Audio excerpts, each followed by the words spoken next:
Heading देख के तो आप समझ ही गए होंगे कि मैं किस बारे में आज बात करने वाली हूँ। आज मैं अपने हेल्थ के बारे में बात। Hello everyone, welcome back to my channel Kittu mama's and lifestyle. तो आज मैं 4 दिन के बाद फिर से ब्लॉगिंग करना शुरू की हूँ, क्योंकि मैं 4 दिन से मेरा तबीयत ठीक नहीं था। मैं एकदम रेस्ट पे ही थी, फ़ोन वगैरह मैं एकदम ही नहीं छू रही थी, क्योंकि किट्टू के पापा थोड़ा सा नाराज़ हो रहे थे। कह रहे थे कि तुम जब से ये ब्लॉगिंग और शॉर्ट बनाना शुरू की हो, तुम अपने हेल्थ के ऊपर ध्यान नहीं दे रही हो। रात को 12 बजे 1 बजे तक तुम एडिटिंग करती हो, उसको अपलोड करने में लगी रहती हो, तुम अपने हेल्थ पे ध्यान नहीं दे रही हो। थोड़ा मेरा तबीयत इधर मतलब ख़राब हो गया था।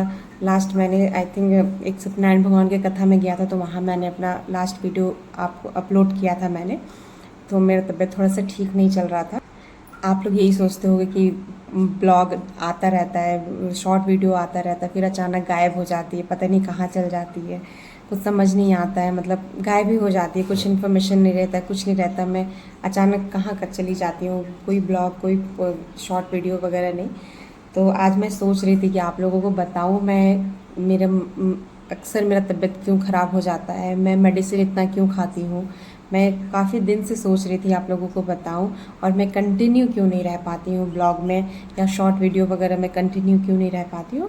क्योंकि मेरा तबीयत है वो कभी मतलब मेरा सपोर्ट ही नहीं कर पाता। वो क्या होता है ना कि महीने में 1-2 बार ख़राब हो जाता है, जो मुझे ना थोड़ा रेस्ट के लिए रेस्ट की ज़रूरत होता है, या फ़ोन मुझे मिलता ही नहीं। नहीं तुम फ़ोन नहीं छुओगी, तुम्हारा तबीयत ख़राब है, तुम ब्लॉगिंग में लगी रहती हो, अपने हेल्थ के बारे में नहीं सोचती हो। तो आज मैं सोच रही थी कि मैं क्यों नहीं कंटिन्यू रह पाती हूँ ब्लॉगिंग में और शॉर्ट वीडियो में, क्यों कंटिन्यू नहीं रह पाती हूँ। क्योंकि देखिए अब आप लोग मेरे फैमिली हो चुके हैं, तो मैं सोच रही थी कि आप लोग को भी बताऊँ मैं कि क्यों नहीं मैं कंटिन्यू रह पाती हूँ ब्लॉगिंग में। मैं ऐसे कैमरे के सामने बैठ के तो कभी नहीं बता पाऊँगी, शायद मैं इमोशनल हो जाऊँ अगर मैं अपने हेल्थ के बारे में आप लोगों से बात करूँ तो।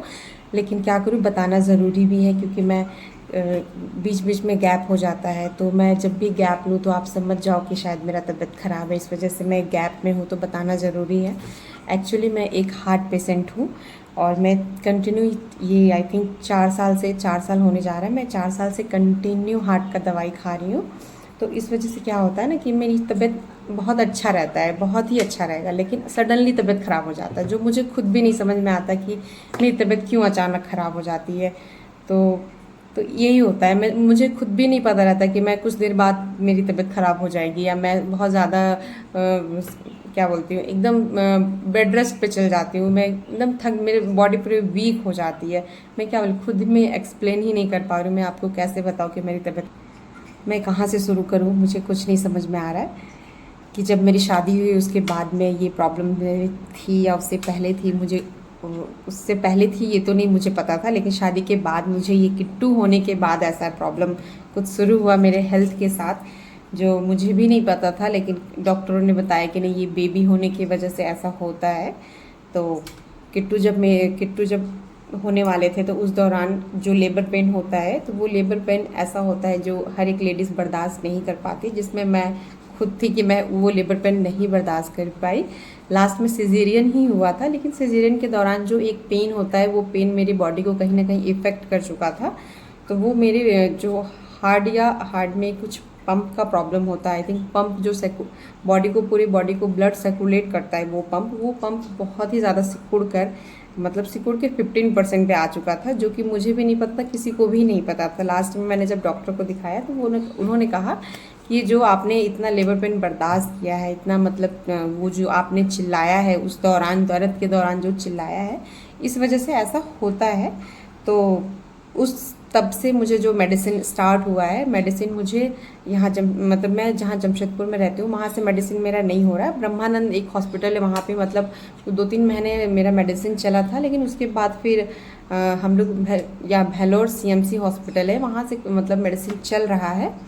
तो वो 2000 आई थिंक 21 से जो स्टार्ट हुआ है, अभी 24 एंड होने वाला है, मैं अभी तक वो मेडिसिन मेरा कंटिन्यू है।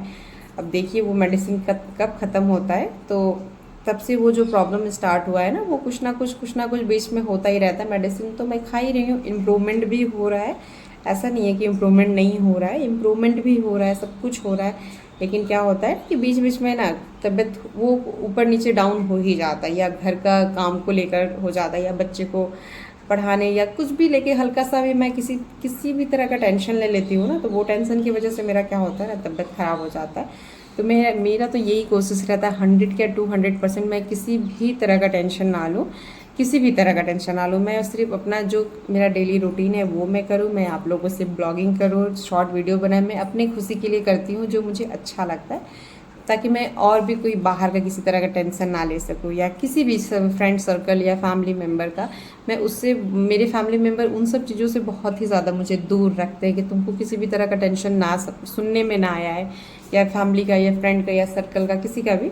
तो मुझे तो कभी कोई बताता ही नहीं कि टेंशन मतलब कहीं पे कुछ टेंशन है या क्या है। लेकिन मैं अपने आप को खुश रखने के लिए ये सब करते रहती हूँ। जब मुझे वही 1-2 दिन के बाद थोड़ा सा अच्छा लगता है तो मैं इनसे कहती हूँ कि जो मेरे डेली ब्लॉग देखते हैं या शॉर्ट वीडियो वगैरह जो देखते होंगे, वो सोचते होंगे कि ये तो कहाँ चली जाती है, तो मैं वापस मैं बनाऊँगी। तो आज ये ऑफिस मतलब दोपहर में लंच करके चले गए हैं, तो मैंने सोचा किट्टू भी सोए हुए थे, तो मैं सोच रही थी मैं आप लोगों से बात करूँ, मुझे अच्छा लगता है बात करके। तो मैंने काफ़ी मतलब देर से, आज मुझे अच्छा लग रहा है, सुबह से थोड़ा सा अच्छा लग रहा है। ये 3-4 दिन से मैं कंटिन्यू रेस्ट पे ही थी और अभी भी मैंने कुछ भी नहीं किया है, मुझे मतलब आज थोड़ा सा अच्छा लग रहा है। तो मैंने कहा कि नहीं, मैं पहले आप लोगों से बात करूँगी, उसके बाद ही जाके। तो किट्टू के पापा को अभी पता नहीं है कि मैंने वापस फिर से शुरू कर दिया 4 दिन के बाद से ब्लॉगिंग करना, लेकिन कोई बात नहीं, वो जानेंगे कि नहीं तुम अच्छा लग रहा है इसलिए तुम स्टार्ट की हो ब्लॉगिंग करना। मैं एक अपना हेल्थ प्रॉब्लम के साथ फैमिली, घर का सारा काम या जो भी कुछ रहता है, लेडीज़ का जो डेली का रूटीन होता है, उसको मैं कैसे मैनेज करती हूँ और किस तरीके से लेके चलती हूँ, आप देख ही रहे हो। और कभी कभार अगर तबीयत ख़राब हो जाता है तो हस्बैंड सब, जब भी मेरी तबीयत ख़राब होती है, किट्टू के पापा का 100% सपोर्ट रहता है, 100 या 200% सपोर्ट रहता है। मतलब उनको यही लगा रहता है ना, मैं क्या खा लूँ क्या पी लूँ। मैं जैसे ही तबीयत ख़राब हुई ना, उन्होंने पूरा फल ला के भर दिया। सबसे बड़ा तो यही है ना कि वो सबसे पहले ला के फल भर देते हैं। आपको खाना होगा, कैसे भी करके आपको खाना होगा, चाहे आपको वॉमिटिंग हो रहा है, चाहे पेट दर्द दे रहा है या कुछ भी हो रहा है, आपको वो फल खाना है। फल खाना ज़बरदस्ती खिलाते हैं। तो मुझे अच्छा लगता है, ये अच्छा लगता है कि मतलब चलो कोई तो है केयर करने वाला। या भी बहुत लोग होते हैं ला के रख देते हैं, आप खाइए चाहे मत खाइए, कोई उससे मतलब नहीं रहता है। पर किट्टू के पापा का ये अच्छा लगता है कि वो ज़बरदस्ती करके खिलाते हैं, तो ये मुझे अच्छा लगता है उनका। बाकी मेरा हेल्थ अभी तो बहुत अच्छा है और मैं कंटिन्यू आप लोगों के लिए वीडियो और शॉर्ट वीडियो और ब्लॉगिंग मैं करूँगी। और आप लोग भी प्रे करिए कि मेरा हेल्थ अच्छा रहे ताकि मैं कंटिन्यू रह पाऊँ। और मुझे इससे ज़्यादा और कुछ नहीं समझ में आ रहा कि मैं क्या, मुझे जहाँ तक समझ में आया मेरे हेल्थ के बारे में मैंने आपसे शेयर किया। आप मेरी फैमिली हो इसलिए मैंने आप लोगों से शेयर किया। और मैं क्यों नहीं कंटिन्यू रह पाती है तो आप समझ ही जाओगे, अगर मेरा तबीयत जब भी ख़राब होगा और मेरा पोस्ट नहीं आएगा, ब्लॉग नहीं आएगा, शॉर्ट वीडियो नहीं आएगा, तो आप तो समझ ही जाओगे कि मैं क्यों नहीं पोस्ट कर पा रही हूँ। क्योंकि मैं काफ़ी दिन से सोच रही थी कि मैं जब से ब्लॉगिंग स्टार्ट की हूँ ना, होता क्या था कि मैं कुछ दिन बना रही हूँ, फिर रुक जा रही हूँ, फिर बना रही हूँ, फिर रुक जा रही हूँ। तो मैं उस चीज़ को ना एक्सप्लेन नहीं कर पा रही थी। फिर वापस जब मैं आती थी बनाने ना ब्लॉगिंग या शॉर्ट वगैरह जो भी, तो मुझे एक संकोच रहता था कि मैं क्या बताऊँ, कि मैं क्यों नहीं इतने दिन से बना रही थी या फिर क्यों नहीं इतने दिन से शॉर्ट वगैरह बना रही थी। तो मैं उससे बहुत ही संकोच करती थी। लेकिन इस बार ना मैंने सोचा नहीं, इस बार तो मैं अपने जो भी मेरे फैमिली मेम्बर हैं या फ्रेंड्स हैं उनको तो मैं बताऊंगी कि मैं क्यों नहीं कंटिन्यू आ पाती हूँ। तो इसलिए मैंने बहुत ही ज़्यादा हिम्मत लेकर और अपने हेल्थ के बारे में कभी, आई थिंक मैं कभी सोची नहीं थी कि बताती, लेकिन इतना जल्दी तो बिल्कुल भी नहीं बताती। तो लेकिन अभी मेरे सामने वो ज़रूरत ही आ गई, नहीं बताना ज़रूरी है कि मैं क्यों नहीं कंटिन्यू आ पाती हूँ। तो मुझे आप लोगों को बताकर बहुत ही ज़्यादा अच्छा लग रहा है कि आप लोग समझोगे कि मैं क्यों नहीं डेली कंटिन्यू ब्लॉगिंग कर पाती हूँ।